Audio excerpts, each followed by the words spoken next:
This is a Minecraft server which has the most expensive ranks I've ever seen, one of which costing over $800 US. A Minecraft server which contains blatant, unregulated gambling that breaks the law in some countries, and even a literal Minecraft slot machine. A Minecraft server which has been blocked by Mojang in the past due to how bad it broke the game's EULA, yet now secretly bypasses their block, and Mojang are none the wiser. A Minecraft server infamous for having criminals play on it, containing a huge black market where stolen money and crypto is used to buy and sell in-game items. Today we'll do a deep dive and expose Minecadia, the most harmful Minecraft server in existence. So, this is Minecadia, quite a popular Minecraft server, averaging around 700 to 1000 players daily. But what makes the server most unique is the fact that it is one of the last remaining 1.8 Minecraft faction servers, and is actually the most popular faction server left today, with majority of the server's player base in their factions mode or kit map mode, which is sort of like a super fast version of factions. Let's check out the server's store. You can probably already tell that the server is monetized out the wazoo. Obviously, you can buy gold, the server's premium currency, which can then be used in-game to buy a variety of goods, including ranks, kits, crate keys, all standard stuff. There's a variety of cosmetics, including trails, chat tags, skins, prefixes, and more, some of which are rather pricey considering they are just a cosmetic that appears next to your name in chat, but trust me, these expensive cosmetics will seem great by comparison real soon. Then we next have the server's ranks. Now, the server's first 5 ranks can only be bought in-game for gold, and cost about $10 to $100. However, you'll notice that strangely, these ranks don't really seem to have many perks at all, and as a matter of fact, aren't nearly as valuable as the store price would lead you to believe. And that's because of the server's 2 main ranks, Kraken and Kraken Plus, is where the money and pay to win truly is. The Kraken rank costs $330 US, but can also be bought for 40,000 gold in game, which would set you back about $400 US in gold. So you're getting a fantastic deal by buying it directly from the web store. The rank is obviously pay to win. We don't need to go through all of its perks. Just compare the number of perks to the previous ranks and it should be clear. However, it gets even better, as the server's top rank that cannot be purchased in game is Kraken Plus. Kraken Plus costs either $50 per month or $500 US. That is by far the most expensive rank I've ever seen on any Minecraft server. And you know what's even crazier? In order to buy Kraken Plus, you need to have the Kraken rank first. So you have to pay $330 US and then another $510 US to have permanent Kraken Plus, making the rank cost an astounding $850 in total. That is absolutely insane, and what's even crazier is that if you log onto the server, you can see multiple people with the Kraken Plus rank as well as Kraken ranks. I don't even want to think about the obscene money they have made from these ranks alone. I was told by some players that the top factions every season are almost always comprised of multiple Kraken or Kraken Plus players, and the rank is basically essential to be able to compete competitively. It is extremely pay to win. The key issue with Kraken Plus, as I was told, is the fact that the rank has so many PVs, otherwise known as private vaults, which are like a player's private storage, that raiding them is not very fruitful, since players have so many of their items in PVs rather than in their base. Besides these absurdly priced ranks, they also sell V-kits, special in-game kits containing a variety of powerful custom items with custom enchantments, which we'll get into later as there's much more here than meets the eye. They sell hyper boxes, which are a type of loot box with a special little perk we will also talk about later in the video, normal loot boxes, and then monthly crates. I should also mention that the server's other popular game mode, Kit Map, has identical monetization, additionally including an entirely separate and game mode specific $330 rank and $500 rank. Crazy stuff. Now that we've covered the server's main methods of monetization, we can dive deeper to investigate how Minecadia has given these relatively common monetization strategies unique layers of randomness that make them notably predatory. We'll start with the hype boxes. The hype boxes are essentially a special loot box. Here's what it looks like when you open one. It basically rolls just like a crate. It's gambling, but it's also EULA compliant gambling, as the odds for winning all items are listed. However, where the hype boxes potentially become non-compliant is first with its limited limited rewards. Each season there are a few items you can only get from gambling with hype boxes or other RNG systems that can only be obtained server-wide in highly limited quantities. For example, there is this golden knife, essentially a sword that one-shots no matter what, of which only limited amounts can be opened, and once that quantity is reached, they cannot be obtained that season again. The chance of getting such items from hype boxes is often so low that the odds displayed are actually 0.0%. This means that the true chance of rolling these could be 0.01% or 0.000000001%, and you would never know as a player. These limited quantity items are exceedingly valuable due to how rare they are, and often sell for hundreds of real dollars in third-party discords, which we'll get into later. These extremely limited and extremely valuable rewards effectively encourage players to purchase hype boxes and gamble as fast as possible with them, as if they wait too long, then these rare items might become unobtainable. Hype boxes also have another unique mechanic, and that's the ability to battle other players or the server. Instead of just opening a hype box like normal, you can do a hype box battle with as many hype boxes as you want, where you and another player or the server each open hype boxes, and the person who opened the most valuable goods wins everything. So you could buy 25 hype boxes for $109 and open them against the server and then lose all 25 items. It's assumed the odds of winning are 50-50, since both you and the server would be opening the same loot boxes with the same odds, but we don't know for sure, and I certainly would not be surprised if the house has an edge and is given a better chance of rolls during hype box battles. Okay, we're gonna start off with a little, gambling session right here, okay? We are starting off pretty bad, I'm not gonna lie. Dude, I've lost like 3 in a row, man. Please. If I lose this, bro, how to lose $100 in, I don't know, 5 seconds? Dude, please let me win. It's so close. I lost. Dude, that's like my 5th loss in a row, bro. Like, how do I keep losing? It's basically gambling inception. You gamble with opening the hype boxes, then gamble again by wagering all your potential winnings against another player or the server.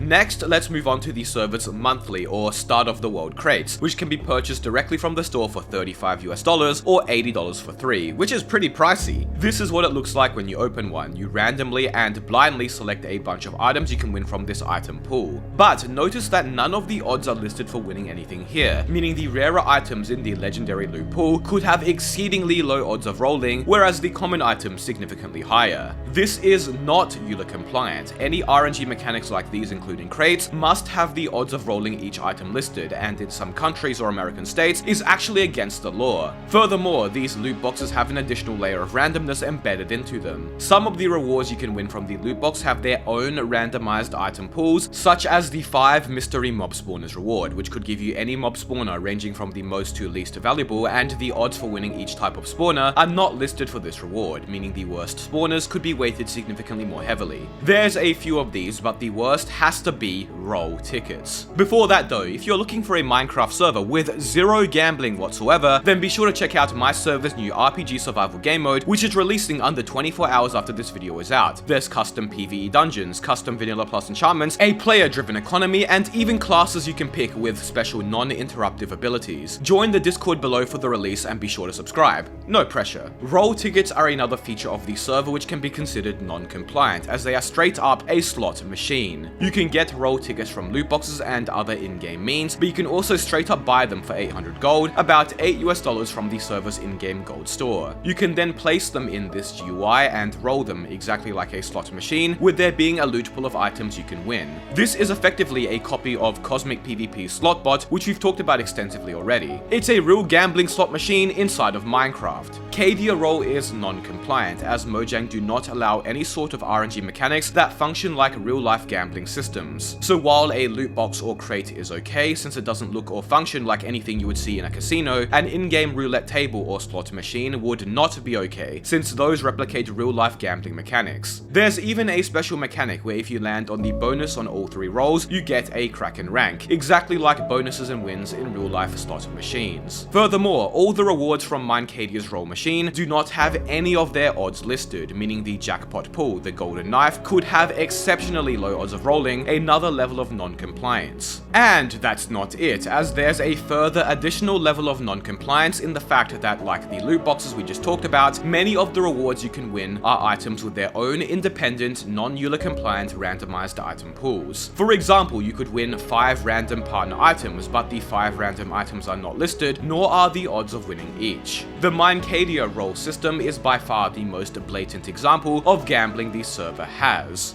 Or is it?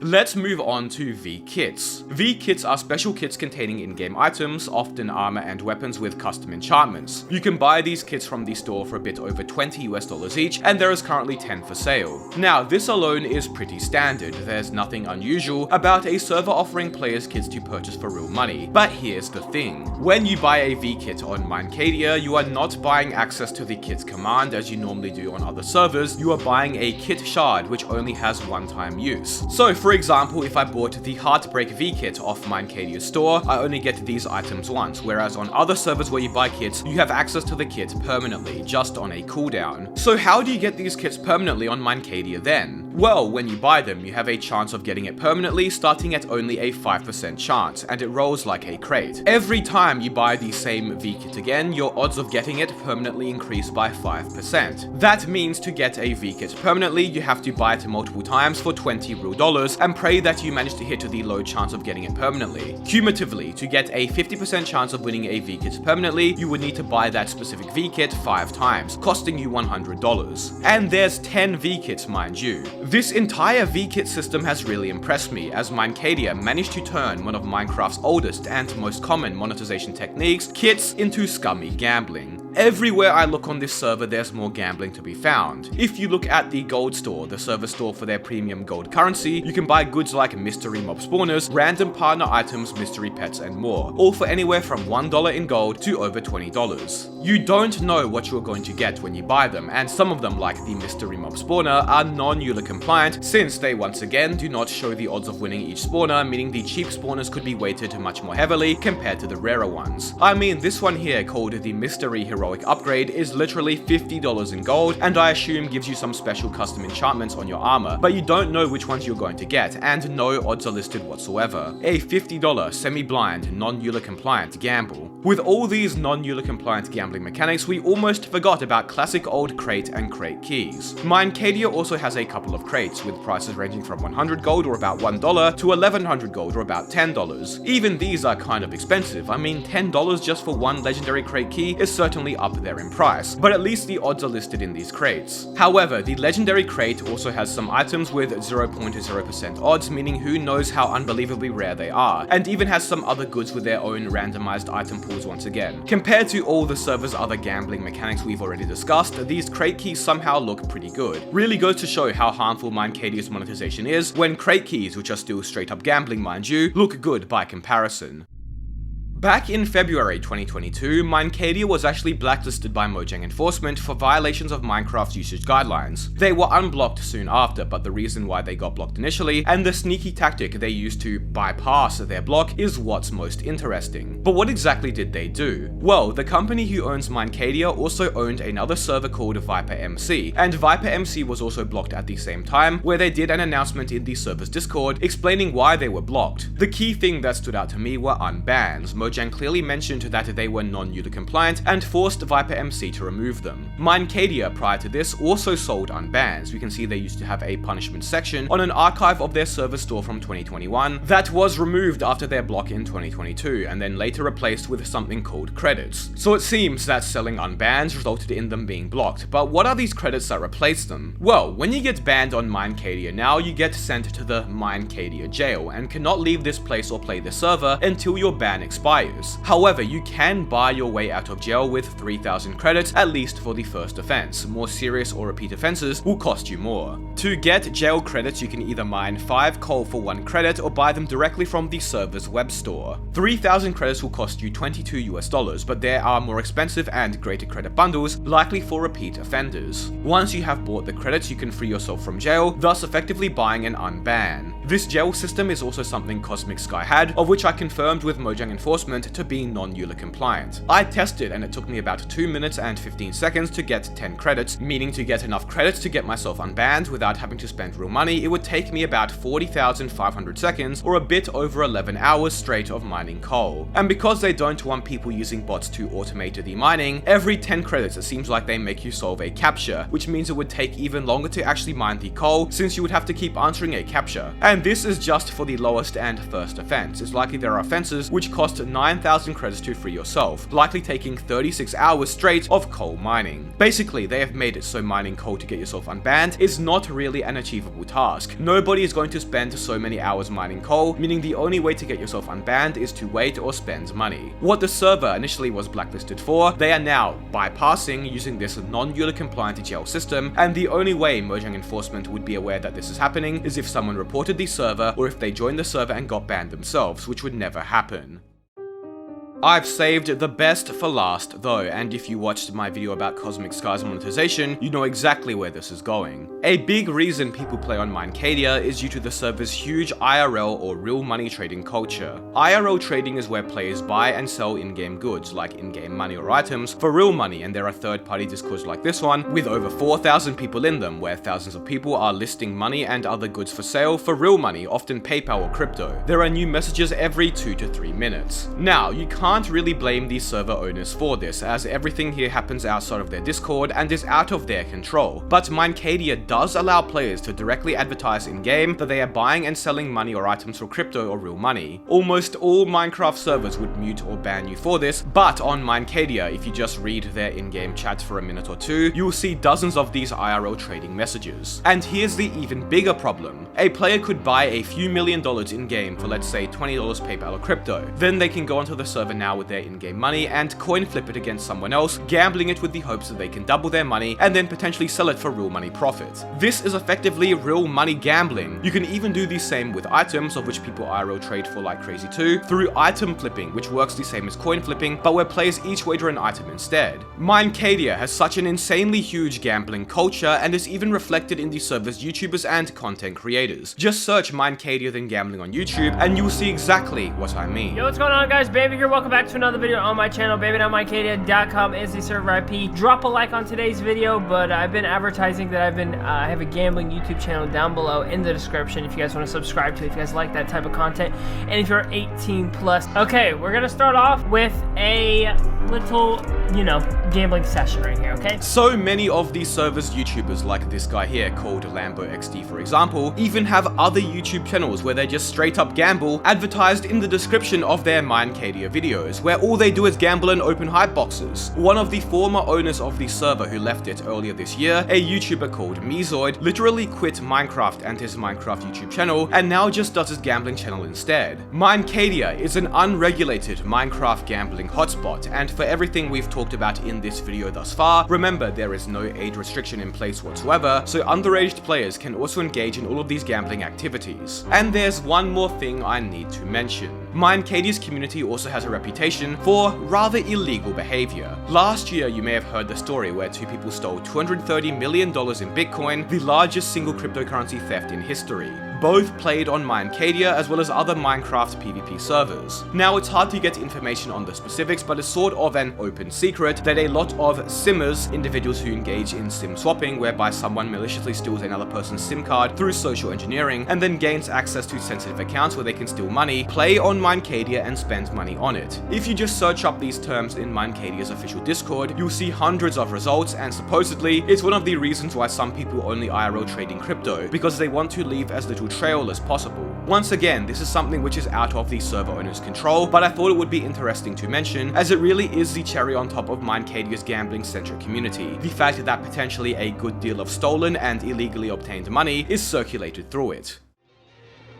And that is Minecadia for you. I mean, what more is there to say? I don't think I've ever seen so many gambling mechanics on a Minecraft server before, many of which are entirely non-eula compliant too. Factoring in the server's huge IRL trading market, allowing players to straight up proxy gamble real money, the fact that the server has been blacklisted once by Mojang and is now circumventing it, and you get a real piece of work of a Minecraft server. If you want to join a Minecraft server with zero gambling, then be sure to check out my server, og-network.net. I hope you all enjoyed this video. Be sure to subscribe. Thank you all so much for watching.